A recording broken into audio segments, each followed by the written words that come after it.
श्री गुरु चरण सरोज रज निज मन मुकुर सुधारि वरणो रघुवर विमल जस जोदायक फलचार सियावर रामचंद्र की जय।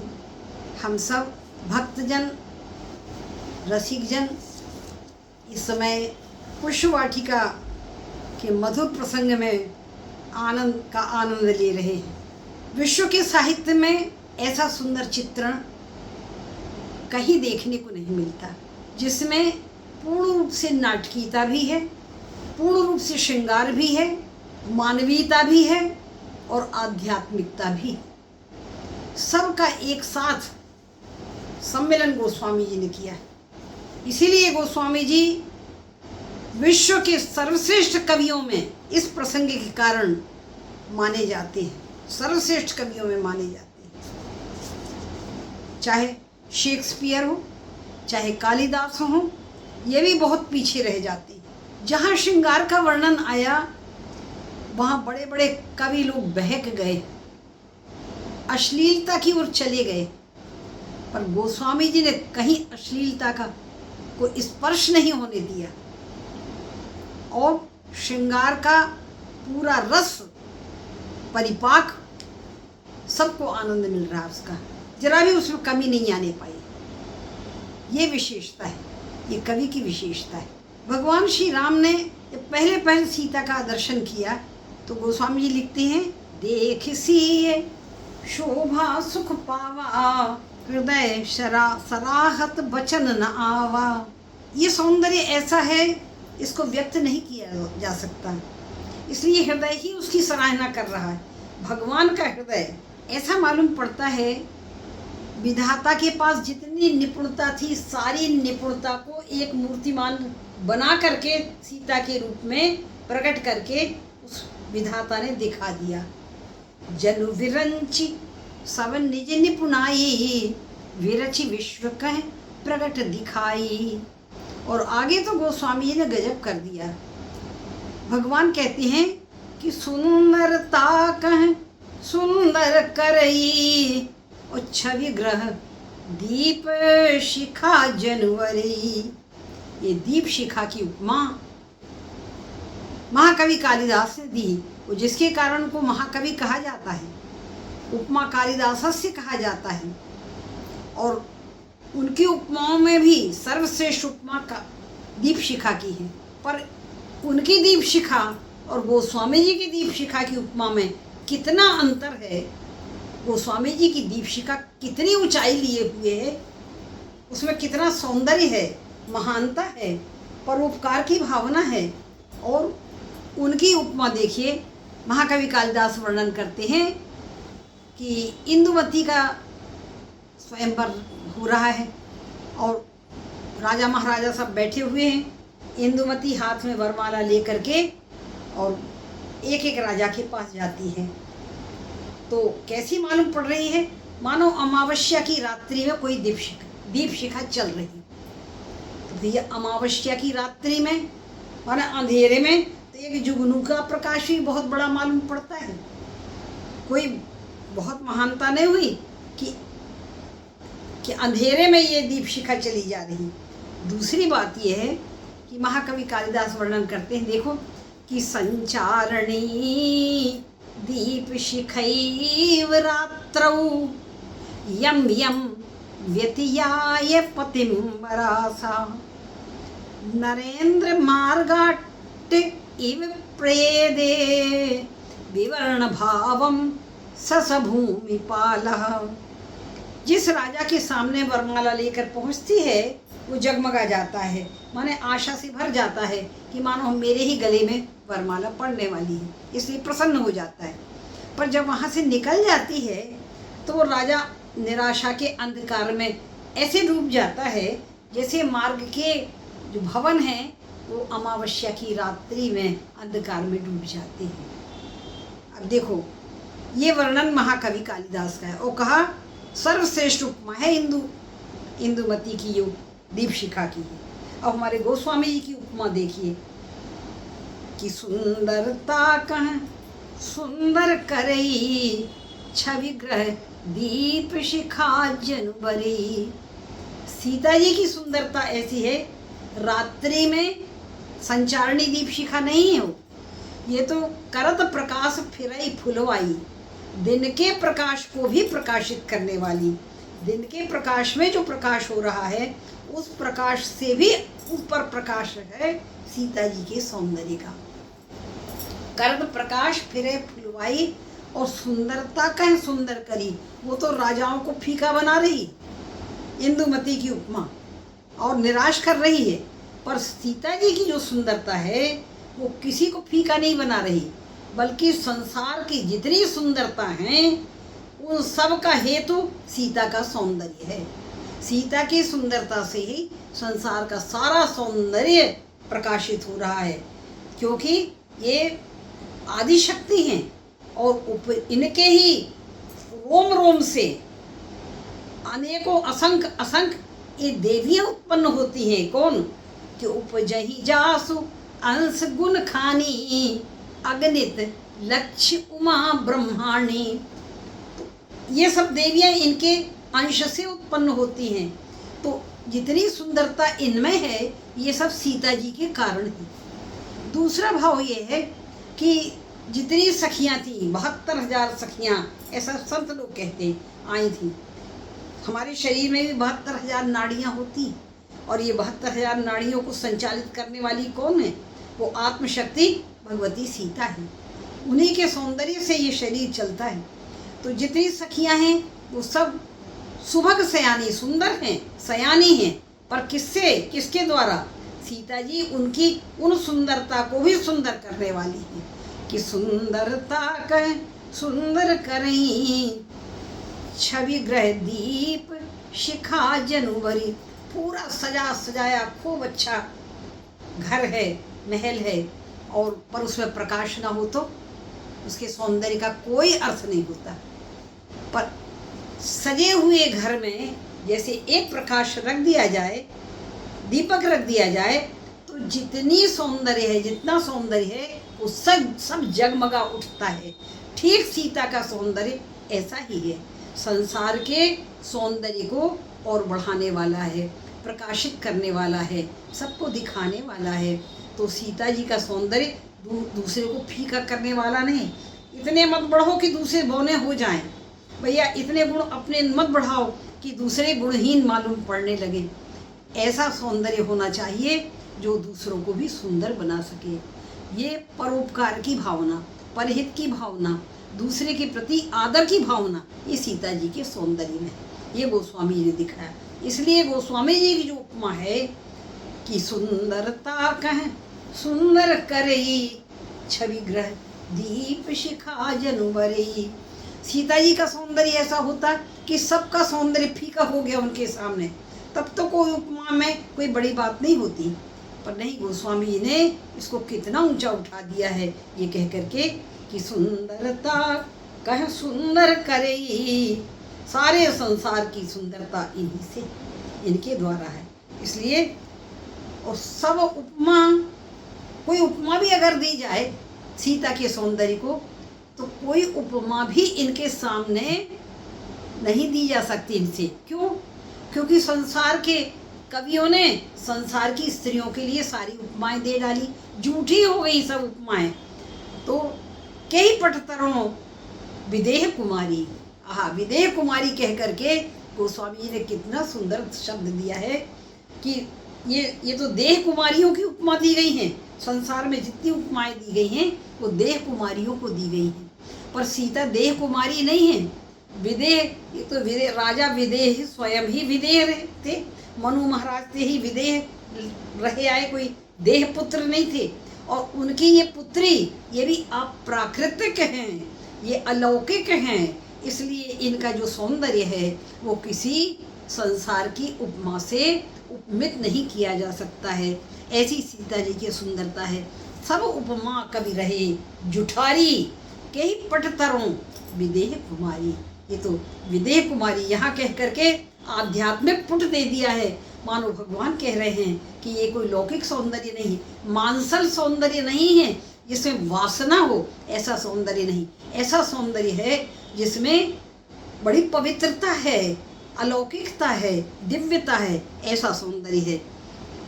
भगवान अपने हृदय में सीता जी के सौंदर्य का वर्णन करते हुए सी शोभा ही वर्ण प्रभु आपन दशा विचार, और देखा कि बार बार लक्ष्मण छोटे भाई हैं, देखेंगे और सोचेंगे कि अरे राम जी को क्या हो गया है, तो बार बार वहाँ देख रहे हैं।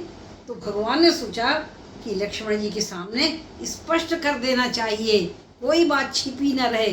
देखो छिपाओ दुराओ भगवान में है ही नहीं, और भगवान का मन पवित्र है, इसलिए पवित्र बात को किसी से भी कहने में कोई संकोच नहीं, चाहे बड़े हो चाहे छोटे हो। तो भगवान ने लक्ष्मण जी को समझाते हुए कहा, भैया लक्ष्मण देखो, तात जनक तनया यह सोई, धनुष यज्ञ जेहि कारण होई। केशवदास जी ने लिखा कि जब विश्वामित्र जी के पास पत्र गया था जनक जी का, तो उसमें 2 चित्र दिए थे।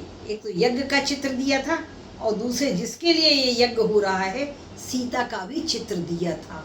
उस चित्र को देखकर भगवान समझ गए कि तात जनक तनिया यह सोई, वो जो निमंत्रण पत्र में चित्र दिया है ना, जिनके लिए धनुष यज्ञ हो रहा है, ये वही है जनक कुमारी।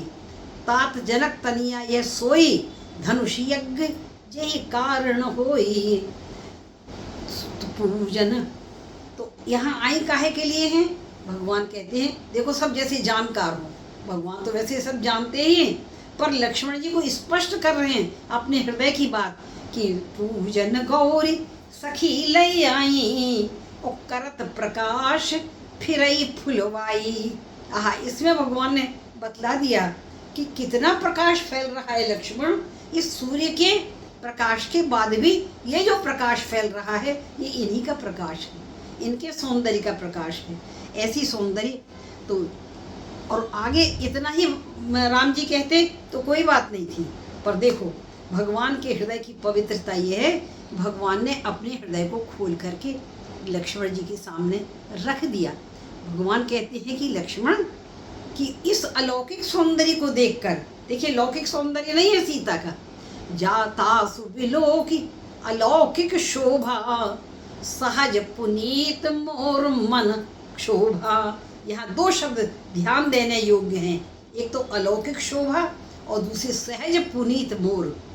मोर मन, मेरा मन सहज ही पवित्र है। अब ये तो आत्मश्लाघा हो गई, भगवान मानो अपनी प्रशंसा कर रहे नहीं, आगे भगवान ने अपने रघुवंश की प्रशंसा करते हुए कहा कि लक्ष्मण ये हम रघुवंश के हैं ना, इसलिए हम ऐसी बात कह रहे हैं कि हमारा मन सहज पवित्र है। रघुवंशन कर सहज स्वभाव, मन कुपंथ पग धरई नकाऊ। ये मत समझ लेना कि हमारा मन विचलित हो रहा है, हमारा मन इनके सौंदर्य के प्रति, इनके मानसल सौंदर्य के प्रति आकर्षित हो रहा नहीं, इनके अलौकिक सौंदर्य को देखकर इनमें कोई दिव्यता है, इसमें कोई आध्यात्मिकता है, इसलिए मेरा मन इनके प्रति आकर्षित हुआ। तो दास विलोक अलौकिक शोभा, सहज पुनीत मोर मनक शोभा। जो सहज ही मेरा पुनीत मन था वो आज इनके प्रति आकर्षित हो रहा है, क्षुब्ध हो रहा है। तो इसका कारण विधाता ही जान। देखो फिर आध्यात्मिक पुट दिया कि सो सब कारण जान विधाता, फरक कहीं सुभग अंग सुन भ्राता। हमारे अंग फड़क रहे हैं, दाहिना अंग पुरुष का शुभ माना जाता है और बायां स्त्री का शुभ माना जाता है। तो भगवान का इस समय दाहिना अंग फड़क रहा है। तो भगवान कह रहे लक्ष्मण हमारी दाहिनी आँख, दाहिना बायां बाँह ये सब फड़क रही है, तो लगता है कि विधाता की कुछ योजना कुछ दूसरी है। देखो फिर आध्यात्मिक पुट दिया इसको कि विधाता की तरफ से ही योजना चल रही है, इसलिए मेरा मन की तरफ आकर्षित हुआ है। क्योंकि अब रघुवंश की बात करते हैं कि रघुवंशन कर सहज स्वभाव, मन कुपंथ पग धरई न काऊ। कभी भी किसी रघुवंशी का मन कुपंथ में कुमार्ग पर नहीं जाता है। देखो हमारे यहाँ की विशेषता है कि जिनके लहाइन रिपुरन पीठी, रघुवंशियों का स्वभाव बता रहे, वास्तव में अपना स्वभाव बता रहे हैं राम जी, पर अपनी आत्मश्लाघा ना हो इसलिए पूरे रघुवंश की चर्चा करते हुए भगवान अपने हृदय को प्रकट कर रहे हैं। क्या है रघुवंशियों की विशेषता? कि रघुवंशन कर सहज स्वभाव, मन कुपंथ पग धरे न काऊ। और रघुवंशियों का स्वभाव ये है कि जिनके लहाइन रिपुरन पीठी, कभी भी युद्ध के मैदान में रघुवंशियों ने अपनी पीठ नहीं दिखाई है, माने हार करके भागे नहीं हैं, हमेशा वीरतापूर्ण सामना किया है। ऐसे हमारे रघुवंशियों में वीर रहे हैं, माने भगवान स्वयं वीर हैं, उन्हीं रघुवंशियों के ये पुत्र हैं, इसलिए वीर हैं। और दूसरी बात क्या है? नहीं पावही, हाँ सबसे बड़ी बात यह है, नहीं पावही परती मन डीठी। पराई स्त्री चाहे कितना भी मन को आकर्षित करना चाहे रघुवंशियों को, चाहे उनकी दृष्टि को खींचना चाहे, पर रघुवंशी कभी उनके मांसल सौंदर्य के लिए वासना के द्वारा किसी पराई स्त्री पर आकृष्ट नहीं होते। ये रघुवंशियों का स्वभाव रहा है। और अगला स्वभाव क्या रहा है? मंगन लहन जिनके नाही, ते नरवर थोरे जग नाही। हमारे यहाँ कभी किसी को, किसी अतिथि को, किसी भिखारी को, किसी मांगने वाले को, याचक को कभी भी उसको निराश होकर लौटाया नहीं है, हमेशा उसकी हर मांग को पूरा किया गया है। देखो वर्णन आता है, कालिदास के भी उसमें वर्णन आया है कि वर्तंतु के शिष्य थे कंस, बहुत गरीब थे, पर उन्होंने अपने गुरु से विद्या पढ़ी, 14 विद्याएं पढ़ी थी, और जब विद्या पूरी हो गई तब गुरु को दक्षिणा देने का विधान था, पर वो बेचारे कहाँ से दें, गुरु को दक्षिणा तो देना पड़ेगी, कहाँ से देंगे, गरीब ब्राह्मण हैं। तो विद्या पूरी होने के बाद गुरु जी ने कहा अच्छा जाओ, तो कहा नहीं महाराज आप, हम तो आपको गुरु दक्षिणा देंगे।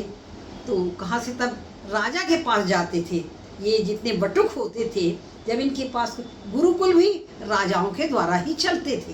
तो उस समय के राजा महाराज रघु थे, बड़े दानी माने जाते थे, बहुत धर्मात्मा और दानी थे, गुरुकुल का बड़ा आदर करने वाले थे। तो कंस गए महाराज रघु के पास में और देखा, उस समय रघु एक यज्ञ करके ही निवृत्त हुए थे, और जितना उनके पास धन पैसा संपत्ति थी सब दान कर दी थी यज्ञ में, अब उनके पास कुछ भी नहीं बचा था। तो मिट्टी के पात्र में भगवान का पूजन कर रहे थे। जब कंस ने देखा कि अरे ये राजा तो मिट्टी के पात्र में, इनके पास तो पात्र तक नहीं है भगवान की पूजा, परमात्मा की पूजा के लिए, ये क्या दान देंगे, हमको क्या दे सकेंगे। तो आकर के देख कर ही और लौट कर जाने लगे। जब लौटने लगे तो उन्होंने देख लिया, महाराज रघु ने कहा अरे बटुक जी आप कैसे जा रहे हैं हमारे यहाँ से, आप मांगिए, क्या मांगते हैं। बोले नहीं हमको कुछ, अब आपसे क्या मांगे, आपके पास जब कुछ है ही नहीं, मिट्टी के पात्र में पूजन कर रहे हैं, हम कुछ नहीं मांगिए, आपको जो चाहिए आप मांगिए। तो कहा कि हमने 14 विद्याएं सीखी हैं हमारे गुरु जी से, तो हमें 14,000 स्वर्ण मुद्राएं चाहिए गुरु जी को दक्षिणा देने के लिए। तो उन्होंने कहा कोई बात नहीं, आप मांगिए, जो मांगेंगे वो मिलेगा। तुरंत ही कुबेर पर को आदेश दिया महाराज रघु ने। देखो सब तरफ देवताओं पर भी इनका अधिकार था, क्योंकि ऐसे धर्मात्मा राजा होते थे जिनको देवता भी मानते थे।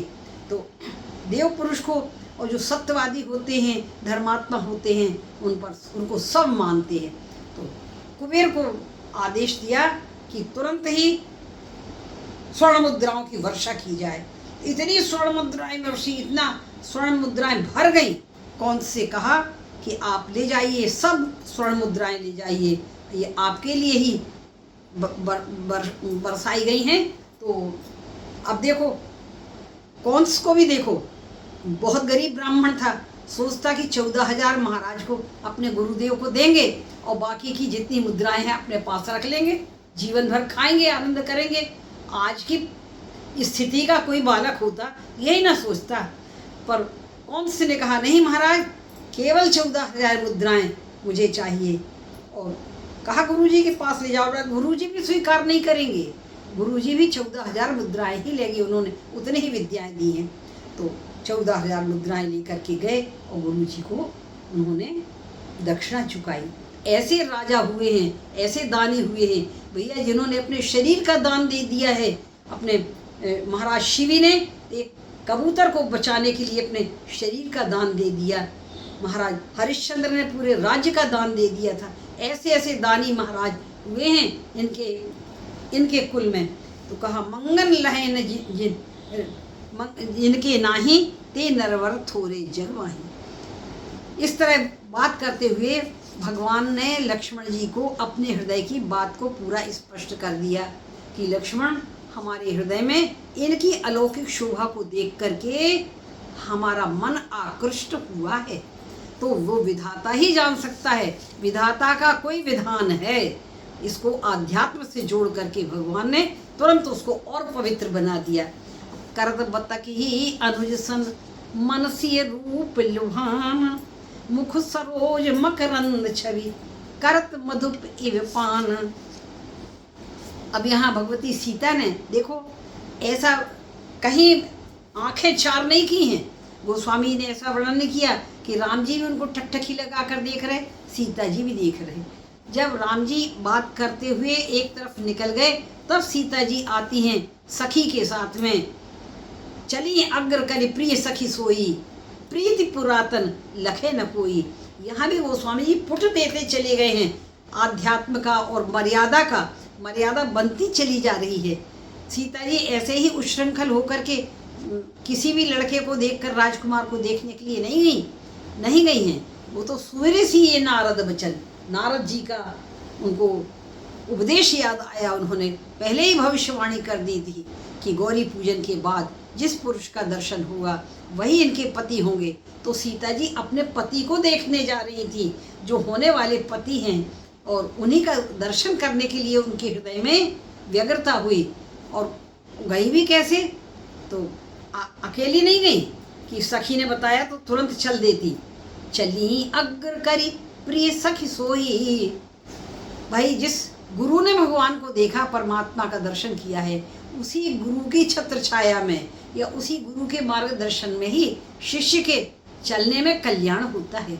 इसलिए सीता जी उन सखियों के साथ में हैं, और उस सखी को जिसने राम जी को देखा है और जिसने ये बताया है कि अवश्य देखी यहीं देखन जोगू, उस सखी के साथ में सीता जी आई और चारों तरफ देख रही हैं कि कहाँ गए नृप किशोर मन चिंता।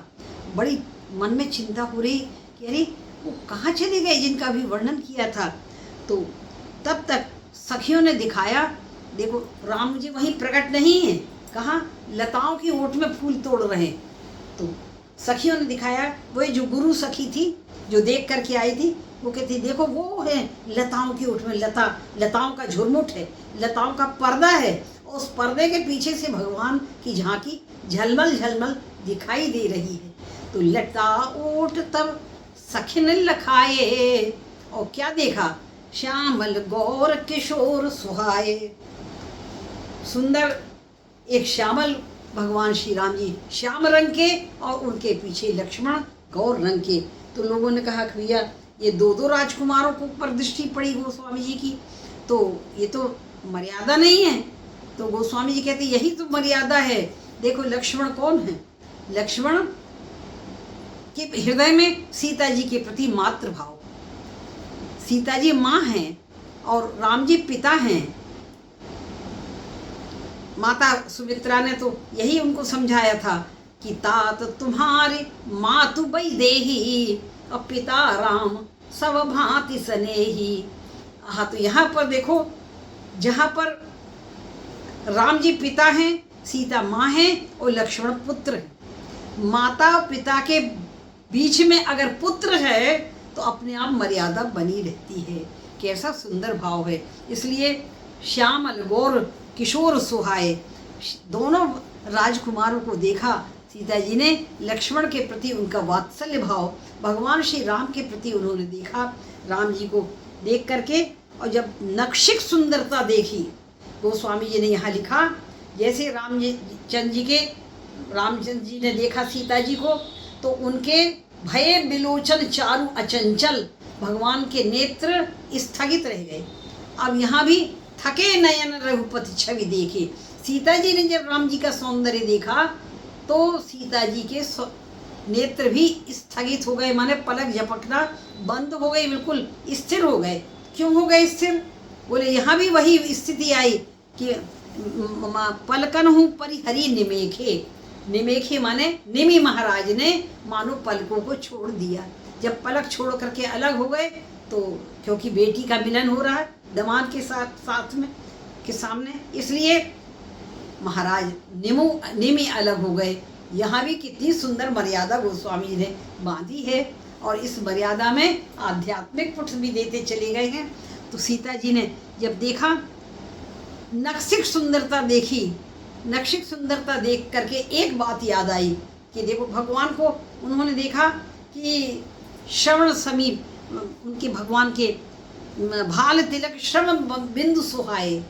हाँ, भगवान का जो पूरा सौंदर्य वर्णन किया है कि शोभा सीम सुभगतो वीरा, नील पीत जल जाभ शरीरा, मोर पंख सिर सोहत नीके, गुच्छा बिछ बिछ कुसुम कली के। भैया वहीं मोर घूम रहे थे तो लक्ष्मण जी ने भगवान के सिर में मोर के पंख भी लगा दिए, और भगवान जो लताओं के मंडप से निकल रहे थे तो फूल कलियां, बहुत से फूलों की भी भगवान के सिर पर हो गई, मानो लक्ष्मण ने ही उनको सजा दिया। भगवान को मोर बन गई, भगवान की मोर मुकुट बन गया, भगवान की मोर सुंदर फूलों की कलियां लग गई, भगवान और सुंदर हो गए। तो मोर पंख सिर सोहत नीके, कहीं पर लिखा काक पक्ष, सिर सोहत नीके, भगवान की घुंघराली घुंघराली लटें हैं, बहुत सुंदर दिखाई दे रही, उनमें फूल भी झुरमुट से निकले हैं, फूलों के बितान से निकले हैं, तो फूलों का कि अपने आप सिर में भगवान के अर्पित हो गए हैं फूल। तो उन फूलों से युक्त भगवान का वो श्रृंगार और भी बढ़ गया है, सौंदर्य बढ़ गया है।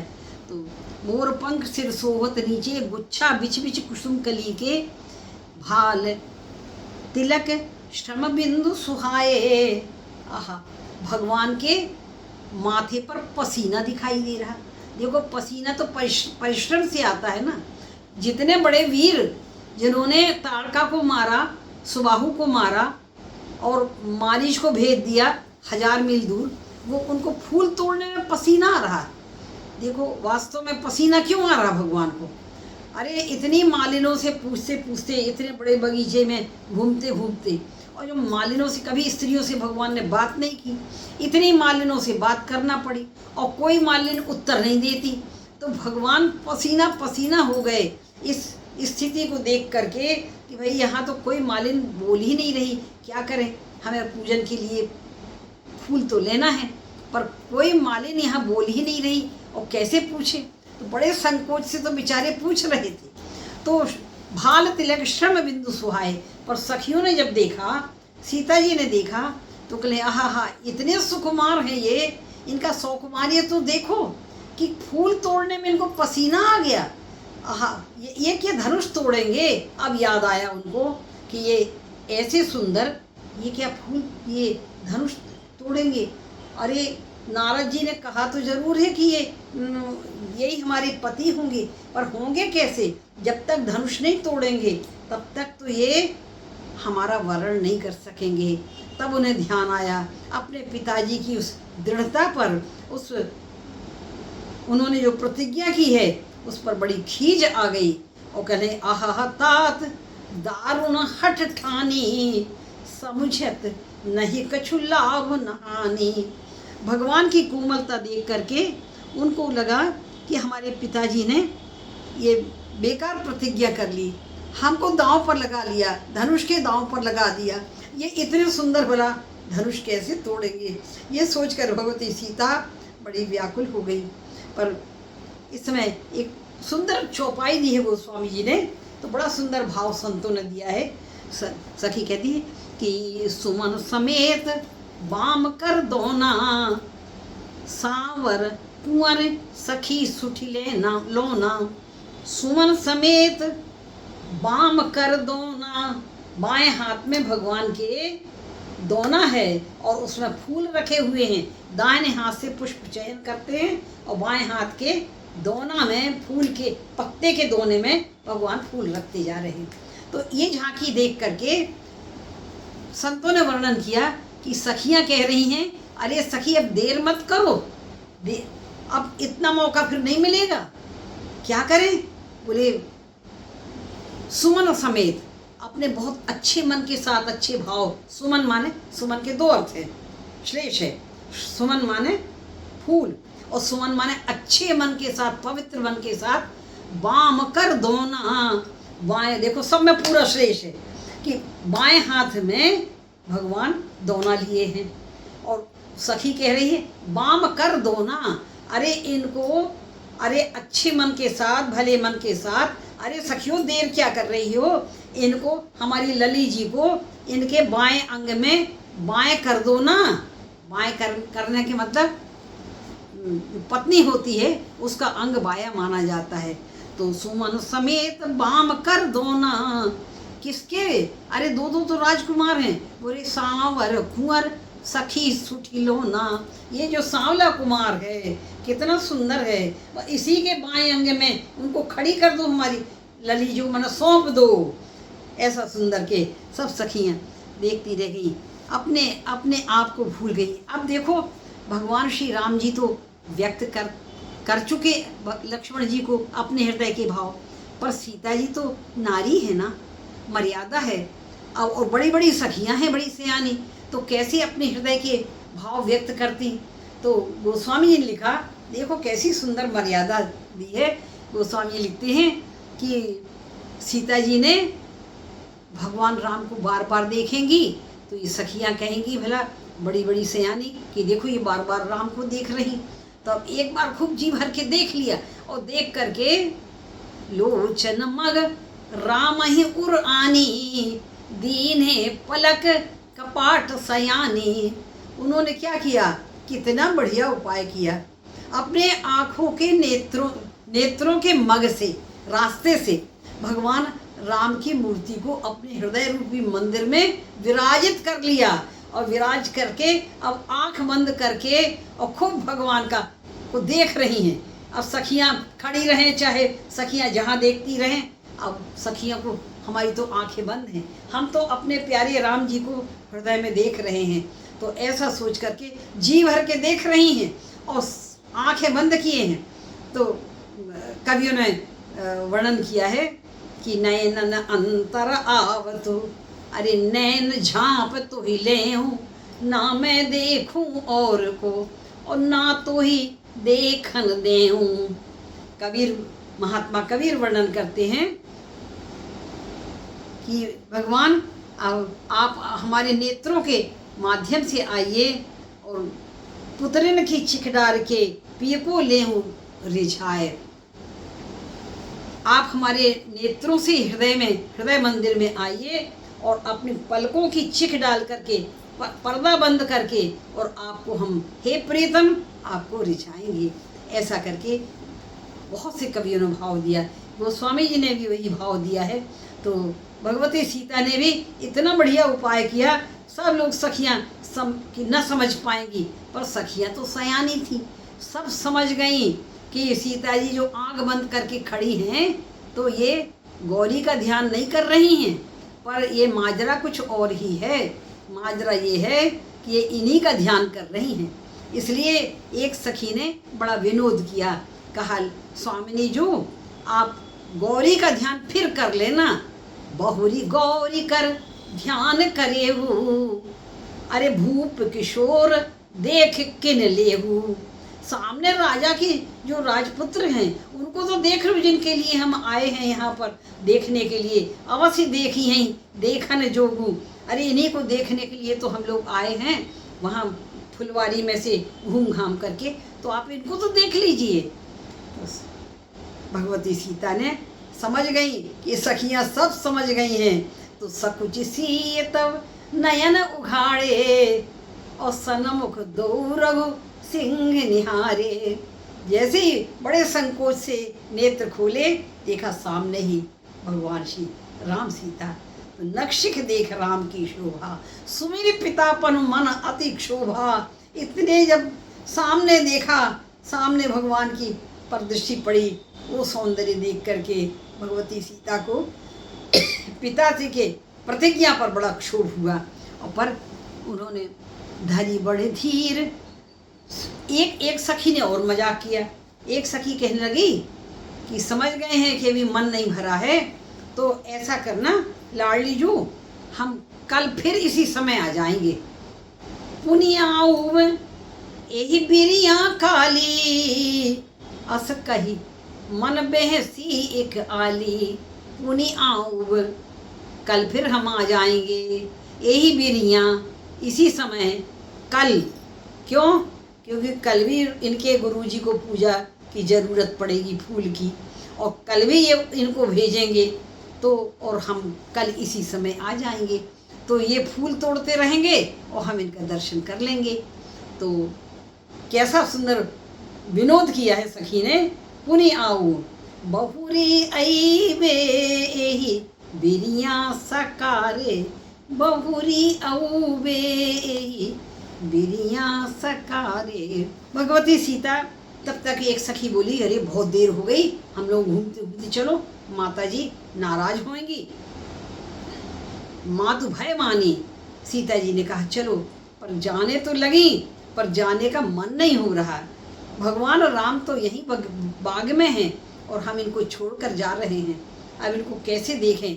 तो देखो गोस्वामी जी ने कहा, गोस्वामी जी लिखते हैं कि देखो एक उन्होंने उपाय किया कि धरी बड़ी धीर, अब जाना तो पड़ेगा ही, बाग तो छोड़ना पड़ेगा, और राम जी अब दिखेंगे नहीं, इसलिए सीता जी ने क्या किया, धरी बड़ी धीर राम उर आने, और फिरी अपन पऊ पीतू बस जाने। धरी बड़ धीर, बहुत धैर्य धारण करके भगवान श्री राम को अपने हृदय में धारण कर लिया, भगवान की मूर्ति को हृदय में रख लिया, और फिरी अपन पऊ पितु बस जाने। ये भारतीय संस्कृति का इतना ऊंचा आदर्श है। इतना सब होने के बाद भी, नारद जी के उपदेश के बाद भी, नारद जी की भविष्यवाणी के बाद भी, और भगवान राम का दर्शन करके इनके हृदय में जो प्रेम उत्पन्न उपजी, प्रीत पुनीत, ये सब के बाद भी गोस्वामी जी लिखते हैं कि सीता जी ने अपने को फिरी अपन को पितु बस जाने, कि कुंवारी लड़की जब तक विवाह नहीं होता तब तक पिता के अधीन होती है। पिता जैसा कहेंगे, जहाँ ब्याह करेंगे, जहाँ निश्चय करेंगे, वहीं ब्याह होगा। फिरी यह है भारतीय संस्कृति की कन्या है, आदर्श कन्या। फिरी अपन को पितु बस जाने, हम पिता के वश में हैं, हमारे पिता जैसा करेंगे वही होगा। तो जाने कठिन शिव चाप बिसूरती, चली राखी उर श्यामल मूरति। एक ओर तो उन्हें धनुष का याद आता है और दूसरी ओर भगवान की श्यामल मूर्ति, दोनों परस्पर याद आ रही। कितना द्वंद्व है हृदय में। एक ओर वो धनुष याद आ रहा, कोदंड कठोरा, और एक ओर ये श्यामल मूर्ति। तो जानी कठिन शिव चाप बिसूरती, उसका स्मरण करते, और चली राखी उर श्यामल मूर्ति, भगवान की श्यामल मूर्ति को हृदय में रख लिया। देखो यही मर्यादा है। भगवान राम ने क्या किया, राम जी तो पुरुष हैं, इसलिए वो बार बार देख भी सकते हैं सीता जी की तरफ। तो भगवान राम ने सीता जी की मूर्ति को हृदय में नहीं रखा। देखो दोनों ओर प्रेम पलता है, बराबर प्रेम का प्रवाह दोनों तरफ है, और बराबर है जितना, क्योंकि भगवान राम भी प्रेम को जानत प्रीत रीति रघुराई, भगवान प्रेम की रीत को जानने वाले हैं। इसलिए भगवान ने क्या किया, सीता जी ने तो राम जी की मूर्ति को हृदय में धारण कर लिया, मूर्ति को उठा करके रखने में कोई समय नहीं लगता, कोई देख भी नहीं पाता, और जल्दी से रखिए मर्यादा के कारण। और राम जी ने क्या किया, प्रभु जब जात जानकी जानी, सुख स्नेह शोभा गुण खानी, तो परम प्रेम में मृदु मस कीन्ही, चारु चित्त भीति लिख लीनी। राम जी ने अपने हृदय फलक पर, माने हृदय भित्ति के ऊपर, भगवती सीता की वो सुख स्नेह शोभा गुण खानी सीता जी की मूर्ति बना ली। काहे से बना ली, परम प्रेम में मृदु मस कीन्ही, प्रेम की स्याही से भगवान ने अपने हृदय रूपी भित्ति पर, चित्त पर सीता जी की मूर्ति को अंकित कर दिया, चित्र बना लिया। भैया राम जी यहाँ चित्रकार भी बन गए और भगवान राम यहाँ कवि भी बन गए। ऐसी कलाएं प्रकट हो गई, क्योंकि कला की देवी तो सीता ही है, और इनके कारण ही भगवान स्वयं भी तो प्रकट हुए। अरे निर्गुण से सगुण हुए, ये तो निर्गुण थे, कोई गुण ही नहीं था। निर्गुण से सगुण होने में आदि शक्ति जेहि जग उपजाया, सो अवतरी मोर यह माया। ये भगवान ऐसी माया शक्ति हैं, सारी कलाएं इनमें हैं। इनको देखकर भगवान बड़े कलाकार बन गए, यहाँ कवि भी बन गए और सारी उपमाएं देने लगे, और उसके बाद आज चित्रकार भी बन गए। ऐसे चित्रकार बन गए, चित्र बना करके अपने हृदय में चारु चित्त भीति लिख लीनी। अब सखियों ने सीता जी से कहा कि चलो देर हो रही है, माता बहुत डांट लगाएगी, तो जाना तो था महल में, पर सीता जी ने आग्रह किया। सीता जी सीधे महल में नहीं गई, अपने माँ के महल में नहीं गई। कहाँ गई, तो गई भवानी भवन बहोरी, फिर से माँ के भवन में, गौरी जी की भवन में गई। क्योंकि सीता जी सोच रही हैं कि अब हमारे हृदय की बात कौन जान सकता है। पिताजी ने तो प्रण ठान लिया है, पिताजी तो अपने प्रण के पक्के हैं, और हम माँ से भी ये बात नहीं कह सकते, बड़ी बड़ी सखियों से भी अपने हृदय की बात नहीं कर सकते। अब कोई अगर हमारे हृदय की जानने वाला है तो हमारी माँ जगदम्बा गौरी जानने वाली, उनसे ही निवेदन करेंगे। उनके पति का ही तो धनुष है, और वही प्रार्थना करेंगी भगवान धनुष से, कि भगवान शिव से कि अपने धनुष को ऐसा हल्का कर दो ताकि हमारे राम जी उठा लें, क्योंकि बहुत कोमल है, और हमारी रक्षा करें, हमें प्रभु श्री राम जी की प्राप्ति हो जाए। ऐसा तो कौन सुनेगा हमारी बात को, हमारी माँ सुनेगी। इसलिए गई भवानी भवन बहोरी, एक बार हो आई थी, और तब तो कोई मूर्ति उनके हृदय में नहीं थी, इसलिए मांगा क्या था, निज अनुरूप सुभग वर मांगा। अब फिर से गई हैं, भगवान की मूर्ति जब हृदय में रख लिए, चली राख उर श्यामल मूर्ति, उस मूर्ति को लेकर के भगवान गई भवानी भवन बहोरी, बंद चरण बोली कर जोरी। अब इतनी लंबी, उस समय कोई लंबी स्तुति नहीं की, पूजा की न अधिक अनुरागा, बस। और आज अब तो इतनी लंबी चौड़ी स्तुति की है कि जय जय गिरिवर राज किशोरी, जय महेश मुख चंद चकोरी। अब एक एक का भाव बहुत सुंदर है। आप गिरिवर राज किशोरी हैं, माने पर्वत की पुत्री हैं। पर्वत जैसे दृढ़ होता है, अचल होता है, इसी प्रकार आप भी अचल हैं, अपने प्रण में अचल थी, क्योंकि आपको इतना डिगाने का प्रयत्न किया था सबने, सप्त ऋषियों ने, पर आपने यही कहा था कि ये मेरा पूरा जन्म भगवान शंकर के लिए मैंने समर्पित कर दिया है।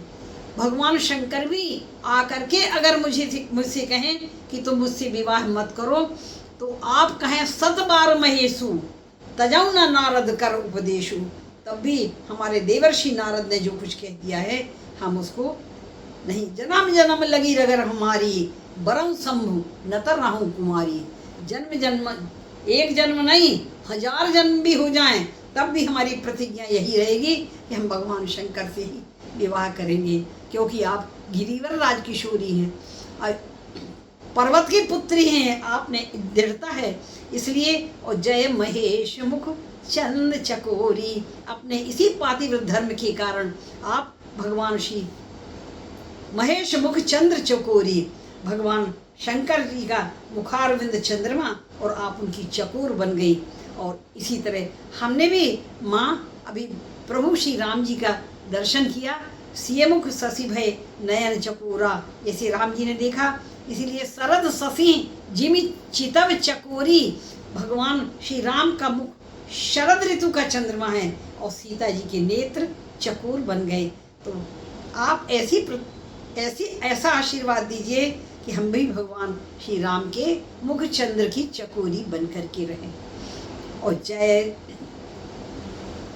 आप दो पुत्रों की माँ हैं,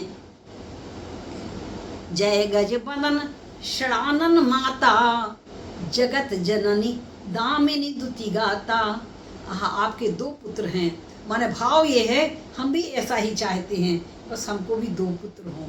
और ऐसे पुत्र हैं आपके, एक तो सेना नायक हुआ देवताओं का, और एक ऐसे कि प्रथम पूजियत नाम प्रभाव, सारे संसार के सारे देवता जिनकी पूजा करते हैं, ऐसे प्रसिद्ध आपके पुत्र हुए।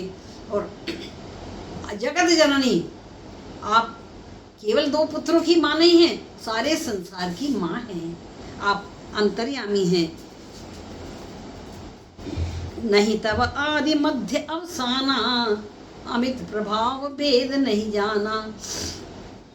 आपका न कोई आदि जानता है, न मध्य जानता है, न अंत जानता है, सारे देवता आपकी स्तुति करते हैं। और आपका अमित प्रभाव है, वेद भी आपको नहीं जानते।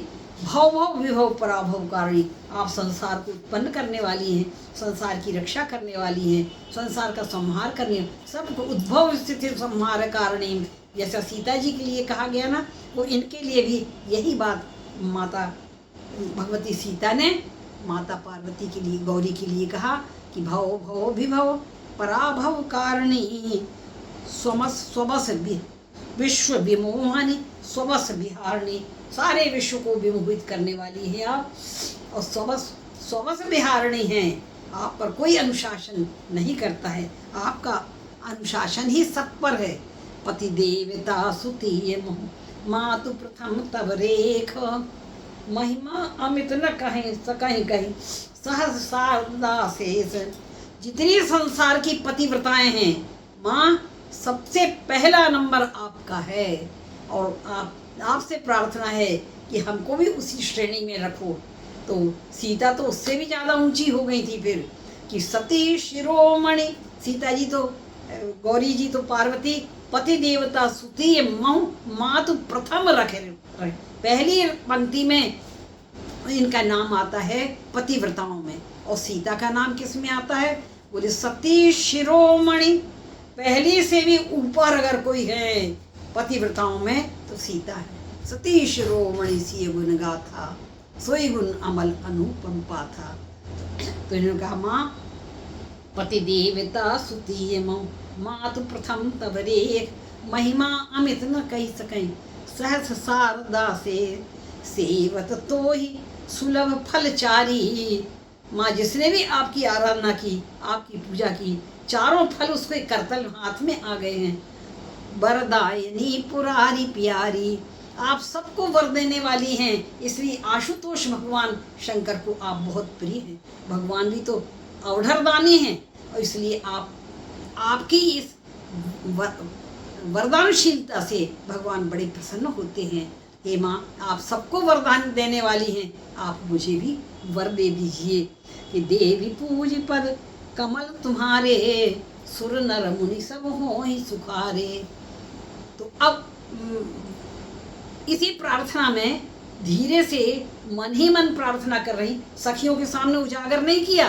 देखो यही मर्यादा है कि मोर मनोरथ जानहुनी के, बसउ सदा उरपुर सब ही के। यद्यपि सखियां तो सब जान रही थी कि दोबारा क्यों आई हैं, और दोबारा आने का मतलब ही है भगवान राम जी को ये के लिए वरदान मांगना चाहती हैं, पर सीता जी ने प्रकट नहीं किया है। यही यही मर्यादा है, यही भारतीय संस्कृति है। तो कहती हैं, हे माँ, आप हमारे, आप मोर मनोरथ जानहु नीके, क्योंकि आप तो सबके हृदय में निवास करती हो, आप मेरे भी हृदय में निवास करती हो, तो आपको मालूम है मेरी हृदय की कामना क्या है। तो कीन्हु प्रगट न कारण ते ही, माँ इसीलिए मैं प्रकट नहीं कर रही हूँ, आपसे स्पष्ट नहीं कह रही हूँ, क्योंकि आप सब जानती हैं मेरे हृदय में किसका निवास है, कौन बस गया है और किसको मैं चाह रही हूँ, या सब आप जानती हैं। इसलिए कीन्हु प्रगट न कारण ते ही, अस कही चरण गहे बई। ऐसा करके भगवती सीता ने गौरी जी के चरण पकड़ लिए। माँ आप मेरे मनोरथ को जानती हैं, मैं इसलिए प्रकट नहीं कर रही हूँ। अस कई चरण गहे बई देही, और जैसे ही चरण पकड़े हैं तो विनय प्रेम बस भई भवानी। इस प्रेममयी प्रार्थना को सुन करके, भगवती के निश्चल विशुद्ध प्रेम को देख करके, भगवती भवानी विनय प्रेम बस भई भवानी, और खसी माल मूर्ति मुस्कानी। खसी माल कि इसके दो अर्थ हैं। देखो, खसी माल में जो माल माने मूर्ति होती है, पत्थर होता है, जो पत्थर की मूर्ति थी ना, वो तो खिसक गई और वहाँ प्रकट हो गई, साक्षात गौरी प्रकट हो गई, जो भगवान शंकर की अर्धांगिनी है, वो प्रकट हो करके। और दूसरा अर्थ क्या है, खसी माल, सीता जी ने जो उनको माल पहनाई थी, जो उनकी पूजा की थी, उनके गले में माला पड़ी हुई थी, तो जैसे ही सीता जी विनय प्रेम बस भई भवानी, खसी माल, वो उनके गले से माला खिसक गई, और माला खिसक करके सीता जी जो उनके चरणों में पड़ी थी, उनके गले में वो माला गिर गई। आज भी जब ऐसे भगवान के चित्रपट में या भगवान की मूर्ति से फूल खिसकता है या माला खिसकती है तो बड़ा शुभ माना जाता है।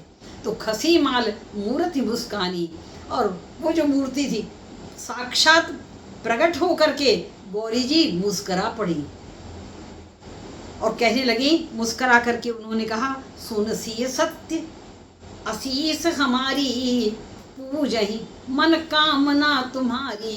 ये जो चौपाई है बड़ी सिद्ध मानी जाती है, बड़ी सफल मानी जाती है। जिसको ये चौपाई जो अगर प्राप्त हो जाए, सच में जो गौरी का आशीर्वाद ऐसा मिल जाए, तो उसके जीवन में सफलता मिलती है। तो सुन सी सत्य, पार्वती जी ने प्रकट होकर के सीता जी को ये आशीर्वाद दिया कि सुनो, सिए, सिए, जो सिए शब्द है ना, वो बहुत प्रेम का है। जो धरती से प्रकट हुई हैं उनको सिए कहते हैं, सीता कहते हैं। जो प्रेम का राज दुलारी का शब्द है वो सिए। सुनो सिए सत्य आशीष हमारी, हमारा जो आशीर्वाद झूठा नहीं है देवी, हम सत्य आशीर्वाद दे रहे कि पूजहि मन कामना तुम्हारी, तुम्हारी कामना पूर्ण होगी। कौन सी कामना? तो जो हमने मांगा था, निज अनुरूप सुभग वर मांगा, कि अब जो हमारे हृदय में चली राखी और श्यामल मूर्ति, तो कौन सा हमारा? तो पार्वती जी, गौरी जी और स्पष्ट करती हैं कि नारद बचन सदा सुचि साचा, सो वरु मिलहि जाहि मनुराचा। इतना स्पष्ट कर दिया, खोल करके रख दिया, कोई संदेश सीता जी को रह ही न जाए। तो उन्होंने कहा कि सीता, नारद वचन, नारद जी ने जो कह दिया है, भविष्यवाणी कर दी है, हमको भी उन्होंने भविष्यवाणी की थी, और जो उन्होंने भविष्यवाणी की थी वो सत्य हुई थी, और तुम्हारे लिए भी जो भविष्यवाणी की है वो सत्य होगी, क्योंकि नारद जी ऐसे देवर्षि हैं, ऐसे भक्त हैं कि वो कभी झूठ नहीं बोलते, और वो बहुत बड़े भविष्य करता हैं, और जो भविष्य उन्होंने बतला दिया वो सत्य होगा, वही ठीक है। जो उन्होंने बताया है कि उन पुरुष का दर्शन होगा वही तुम्हारे पति होंगे, और जिनका दर्शन हो गया तो वही तुम्हारे पति होंगे। तुम नारद बचन सदा सुचि साचा, सो वरु मिलहि जाहि मनु राचा। जिनको तुमने अपने मन में रख लिया है, मन में जिनकी विचार कर लिया है, या जिनके प्रति आकर्षण हो गया है, वही तुम्हें वर मिलेंगे। और स्पष्ट कर दिया कि मनु, देखो, मनु जाहि राचिव मिलहि सोवर, सहज सुंदर सांवरो। कितना स्पष्ट कर दिया खोल करके। गौरी जी कह रही हैं कि हे सिया सुनो, बिल्कुल आशीष हमारी सत्य है कि मनु जाहि राचिव, जिनको आपने अपने मन में रुच लिया है, या जिनका कामना कर ली है, जो आपके मन में बस गए हैं, मिले ही सहज सुंदर सांवरो। वो सहज ही सुंदर हैं, और जो सांवले वाले हैं वही आपके पति होंगे, वही आपको मिलेंगे। सहज सुंदर सांवरो। और जो नहीं जानती हैं सीता जी, वो भी स्पष्ट कर दिया कि सीता, वो राम जी हैं कैसे। सुंदरता तो दिख रही है, पर करुणा निधान, आहा, करुणा निधान है। किसी को भी दुखी नहीं देख सकते, सब पर करुणा करने वाले हैं, कृपा करने वाले हैं, बहुत कृपालु हैं। ऐसे करुणा निधान, वो सुजान हैं, बड़े बुद्धिमान हैं। स्नेह जानत रावरो। और स्पष्ट कर दिया, आप ये मत समझना कि आपने एकांकी प्रेम किया है, आपने भर प्रेम किया है और वो आपके प्रेम को नहीं समझे हैं। वो भी आपके प्रेम को समझ गए हैं। जितना आप प्रेम कर रही हैं ना, उतना ही वे भी आपके प्रति प्रेम कर रहे हैं। उनके हृदय में भी दोनों ओर प्रेम पलता है, दोनों तरफ प्रेम एक सा होता है। आपके हृदय में प्रेम का दीपक जला है, उनके हृदय में ही प्रेम का दीप जल गया है। स्नेह जानत रावरो, यही भांति गौरी आशीष सुनसिए, सहित ही हर्षित अली। सखियों को भी सुनाई पड़ा ये आशीर्वाद। तो यही भांति गौरी आशीष, इस प्रकार से गौरी जी का आशीर्वाद सुन करके सारी सखियां भी प्रसन्न हो गईं और भगवती सीता गदगद हो गईं। और गोस्वामी जी लिखते हैं अंत में कि तुलसी भवानी पूज पुनि पुनि, बार बार फिर उनकी पूजा की, बार बार फिर उनके चरणों में गिरी और मुदित मन मंदिर चली। प्रसन्न हो करके अब अपने महल की ओर चली हैं, क्योंकि सारी कामनाएं पूर्ण हो गई हैं। अब उनको वरदान भी मिल गया है माता गौरी की तरफ से, और भगवान श्री राम का दर्शन भी हो गया। अब जो कुछ इच्छा थी सारी पूर्ण हो करके अब प्रसन्न हो करके अपने महल को जा रही हैं। भगवती सीता जा रही हैं, हम भी सीता जी के साथ महल को चलें। पर अभी राम जी को तो देखना है, राम जी का अब आगे का वर्णन करेंगे। भगवान श्री राम जी की गुरु जी के पास आते हैं, तो उनको तो आशीर्वाद मिल गया, अब राम जी को आशीर्वाद कैसे मिला इसकी चर्चा करेंगे। तो अर्थ न धर्म न काम रुचि, गति न चहो निर्वाण, जन्म जन्म रति राम पद, यह वरदान न आन। सियावर रामचंद्र की जय।